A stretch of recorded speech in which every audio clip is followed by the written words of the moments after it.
Okay, hello everybody, this is Show here. Now,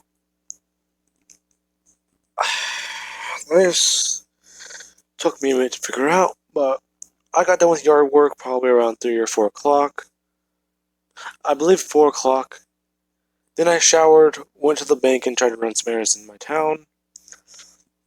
Turns out, a pharmacy closes after 5. So, that's going to be fun to deal with on Monday. I also had to pay my rent, so that worked out too.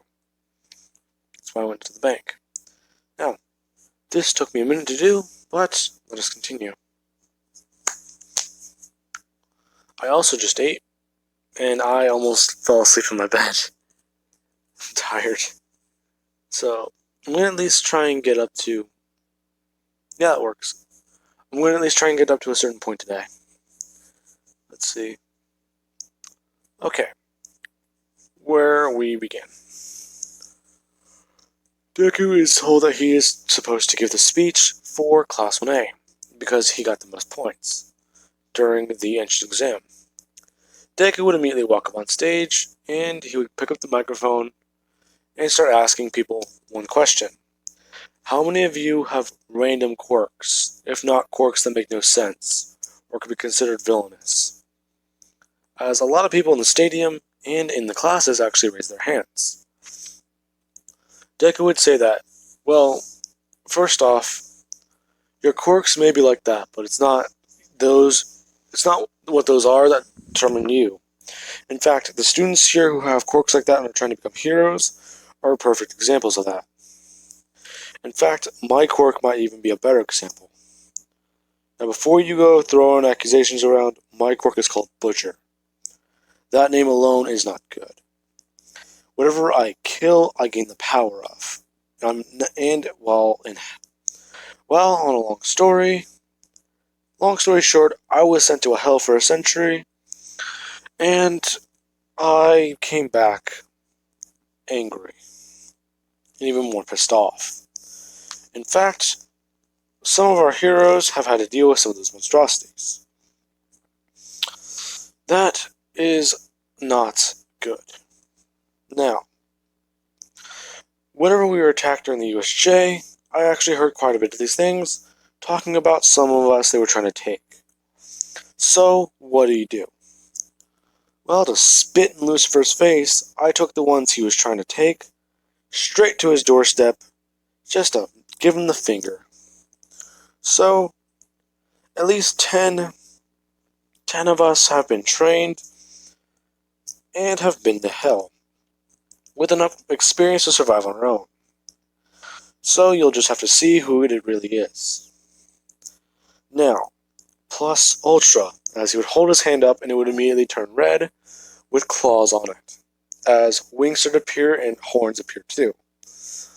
As he does that, people are actually somewhat inspired and insulted in the fact that he just said that useless quirks or villainous quirks aren't a bad thing, but his quirk is worse. But he also did something very badass by turning partially demon. Partially into one. Now, let's just begin. After that, Deku would immediately begin the race, as Todoroki is stalking Bakugo and Deku's movements. He's trying to anticipate them. Before anything can happen, a lot of people in Class 1A and May, they would actually all jump up into the air, actually somewhat ready to move.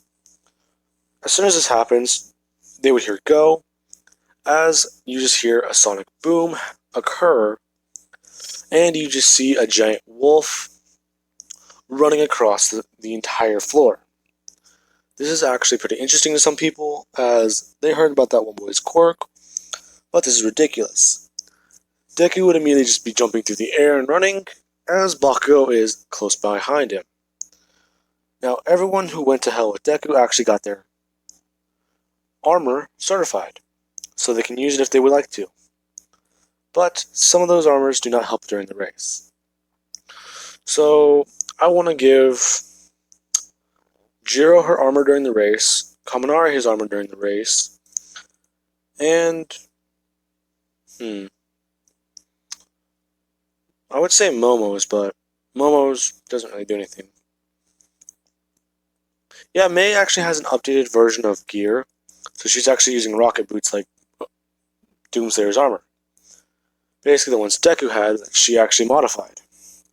Now, while this is all going on, Deku would make it to the finish line in under 10 seconds, along with Bakugo, who was actually right behind him at 11 seconds. Deku would start insulting Bakugo by just putting his hand up saying, "Come on man, that was a light workout." In fact, that was not even a jog. Bakugo was looking at Deku, and he would just immediately punch him in the arm, saying, "You know, you're one cocky bastard, you know that, but I'll beat you today." Deku would immediately stare down Bakugo, and these two would actually smack their hands together, creating a shockwave as everyone in the stadium was watching these two. These two are just staring at each other while trying to have an arm wrestling contest. While this is going on, these two are actually just smiling as they break away and just look at each other. Todoroki would have seen this, realizing that, hey, this is not going to be as easy as I thought, as he immediately looks down at his fireside. And Endeavor sees this from inside the stadium, smirking. Now, the cavalry battles. For the cavalry battles, I have Deku, Momo, Ibara, and Mei. And for Bakugo's team, you have Ida, Jiro,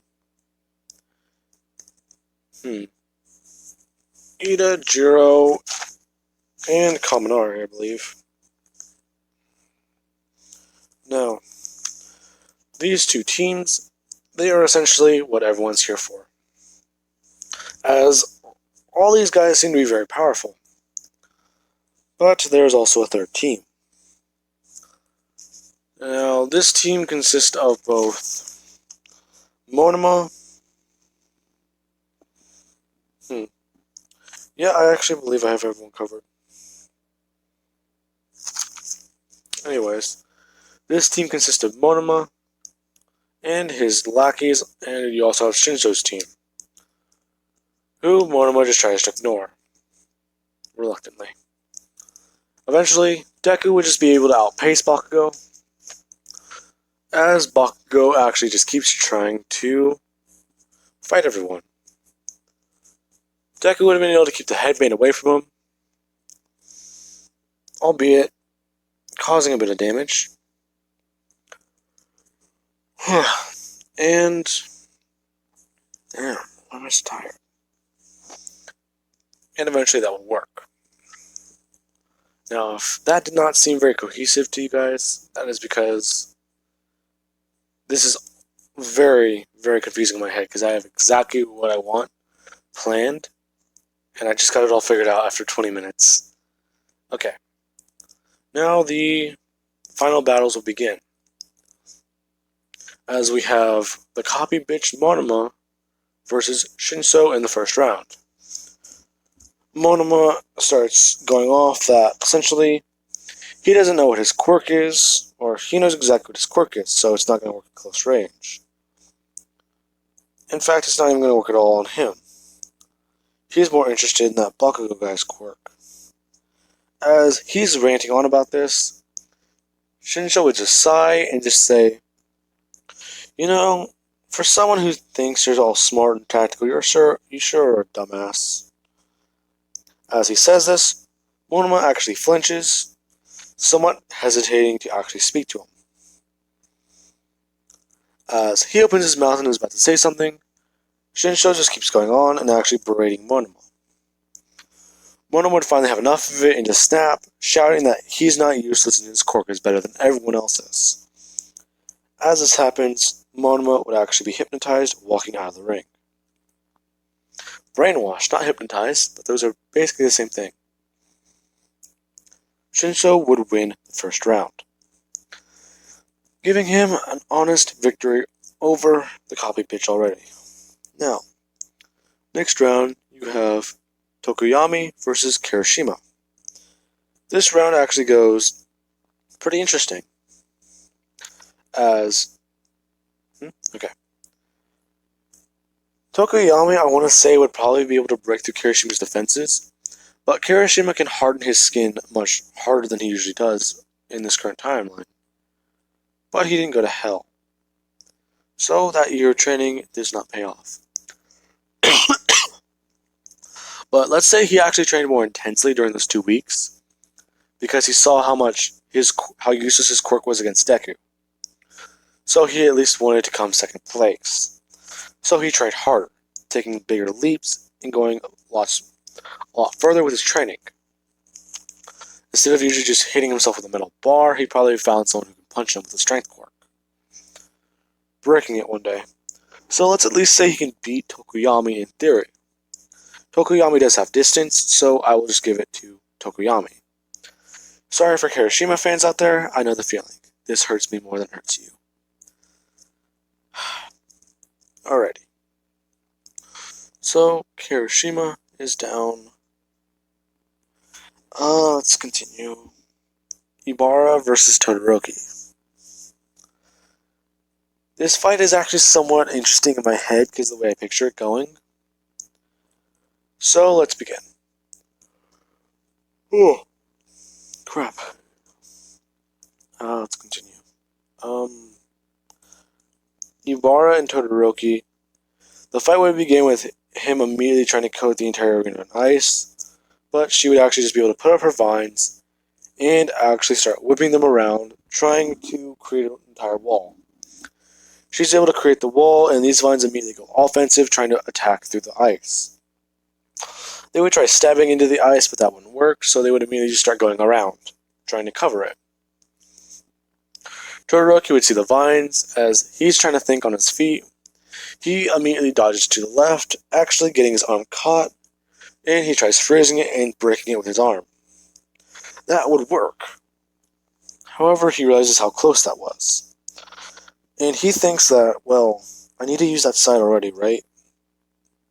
As he looks into the stands, Deku is actually cheering on Ibarra, along with everyone else who was on their team, or who was on the team. Now, while this is going on, Todoroki is realizing that no one's essentially on his side here, so he might as well just do it. Ibarra would immediately tell him that he just needs to use that other side, because he was blessed with it. Todoroki just says, okay, as he reluctantly turns it on, actually scorching the entire ice in front of him. Ibarra immediately tries to fight back, and Todoroki would just annihilate all her vines, actually taking them out.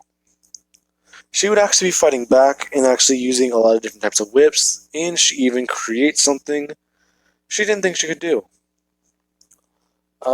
If you guys have ever seen the way Venom works, how you can coat yourself in that substance, I want to say Ibarra might actually be able to coat her body in the vines and somewhat form armor around herself, but it wouldn't be very effective. Although it would be very cool to see. She would do this and she'd actually create a giant, I want to say 30 feet tall vine monster that she's actually inside of. She would use it to actually break apart Todoroki's ice and try and fight with it. This is actually her maximum effort. Her going as hard as she can with her quirk. Because she was just trying to study different ways to use it and make it more usable for her. As she's fighting with this thing, Todoroki just immediately singes off its left arm. This actually makes Ibarra somewhat tumble backwards as she just tries to attack him by lashing out the right arm as far as she can at Todoroki, going to push him out of the ring. Todoroki would immediately just throw as much ice at the situation as possible, and then throw fire. The ice actually making the vines somewhat retreat, but also just getting singed by the fire as soon as it comes toward them. As this is all happening, Deku is realizing that if Todoroki goes all out, like how he thinks this is going to end, this may not be very good. What do you mean, Deku? Well, how flammable are vines? Oh no. Momo immediately begins telling Ibara that she needs to actually just try and finish this as quickly as possible, along with everyone just starting to cheer her on. Ibara actually feels a bit more confident and she just tries pushing herself farther, actually creating another right arm and just keep going to fight. As this happens, Todoroki aims for the right leg, taking it out. Ibara's Titan falls onto the ring and is having trouble standing. But Ibara just puts as much force as possible, actually pulling the left leg and turning it into a left arm, attacking Todoroki. Todoroki would actually just be annoyed as he puts up an ice wall and actually starts charging up his absolute zero. He's trying to think about the proper way to do this, and he's just thinking the right mix of heat, the right mix of cold. Okay, I got it. As he immediately torches down the wall and does the move. But while this is happening, Ibara actually shields herself behind. She essentially tries to form a wall behind her, and essentially turning the Titan into a giant steel wall. Made of vines, not steel. But she would do this and she'd actually turn around, like whenever she attacked Kaminari, and do that defensive offensive move. This is whenever the entire area would just explode, and you just see as everyone in the stadium is actually running down there, and you see Deku actually patting down and trying to put Ibara's hair out. While this is happening, Ibara basically is out of the ring as Todoroki is still standing there, as he just says that he's sorry, but he needed to do that. Now, as that's happening, Deku essentially grabs Ibara and actually takes her into the medical room, where where the recovery girl, that's her name, I've not said her name in forever. She says that you essentially will be fine, but some of the vines here essentially got a little too burned. So she's going to have to shorten her hair. Ibara is somewhat hesitant to do so, saying she hasn't cut her hair in a very long time. In fact, it's the one thing she's never really done. Deku would just assure her that it will be fine, and that essentially you can make Todoroki pay next time. Because aren't they going to be having one next year? I'm not really sure, actually. I believe we get 3. So I'll just train next time to get him. Well, yeah, you actually made him bring out his fire side. Yeah. Still sucks, though. Yeah, I know what you mean. Now, while this happens...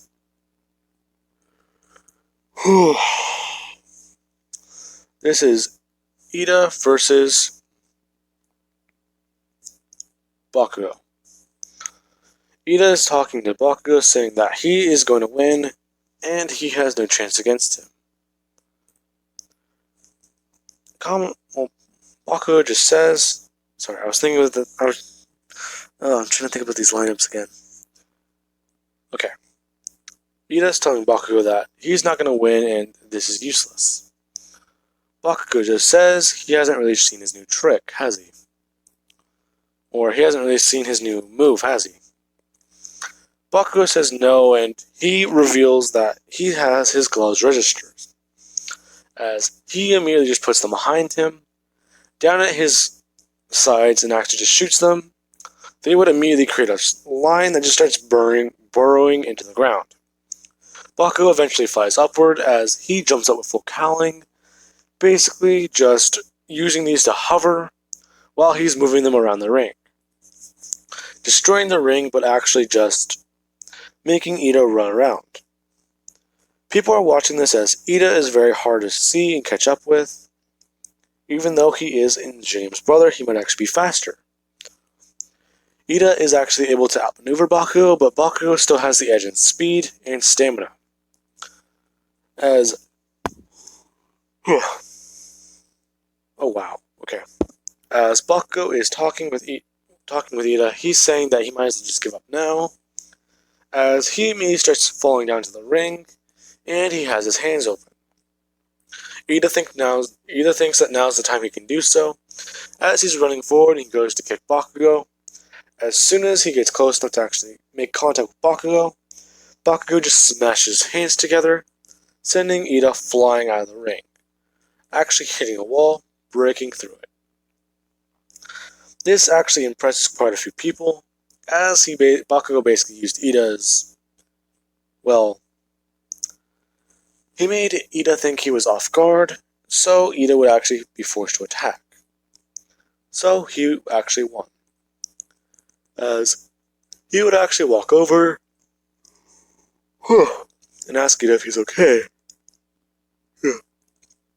Ida would say that he'll be fine, he just didn't expect that move. In fact, it was actually pretty clever, Bakugo. Oh well, thanks man. Well, the execution was a bit weird though, as he immediately started shaking his hands, saying that using that armor-piercing shot, that thing is not easy to maintain. I can guess, man. What is it? Sweats? Yeah, you use explosions to sweat, right? Yeah, I've explained this before. Well, yeah, but I didn't know you'd have to sweat a lot just to store enough in there. Oh, you have no idea, man. It's so bad. As these two actually walk back in, and people are confused. Bakugo was essentially very cocky and arrogant in the ring, but he was actually just a nice person. So he actually gets scouted by more agencies in this What If. Now,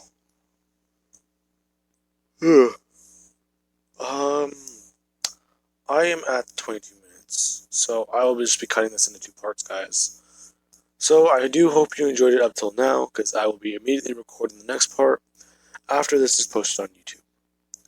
Alright, I hope you guys had an amazing day, and I hope you enjoyed the video.